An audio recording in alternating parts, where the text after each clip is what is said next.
Nagpapasalamat ka na ba kay Lord? Magandang araw mga kalmusalita. Ako nga po pala si Von, member ng Almusalita Ministry at ako po ay magbabahagi ng aking Gospel Reflections for today. Ang ebanghelyo po natin ay mula sa Lucas chapter 17 verses 11 to 19. At ngayon din po ay araw ng linggo. Kaya huwag po natin kalimutan na magsimba. Ang ebanghelyo ay patungkol sa paglalakbay ni Jesus papuntang Jerusalem nang may 10 ketungin ang lumapit at humingi sa kanya ng tulong na sila'y pagalingin.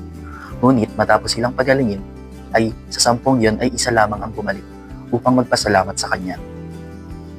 Magandang ibig iparating sa atin ng ebanghelyo.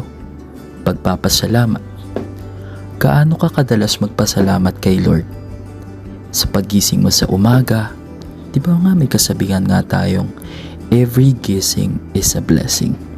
Dahil sa bawat pagmulat natin ng ating mga mata sa umaga ay panibagong biyaya, pagpupuri, pagharap sa mga pagsubok natin sa buhay at panibagong pagkakataon upang magpasalamat sa lahat ng paggabay, pagpapatawad sa ating mga kasalanan at sa lahat ng biyaya na ibinigay niya sa atin araw-araw.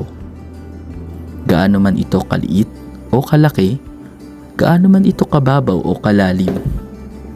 Tulad ng isang ketungin na kanyang pinagaling, matuto tayong magbalik, magpuri at magpasalamat.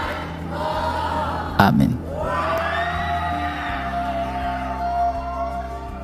Kayo mga kaalmusalita, anong parte ng gospel ang nakarelate kayo? Share niyo yan sa comment section.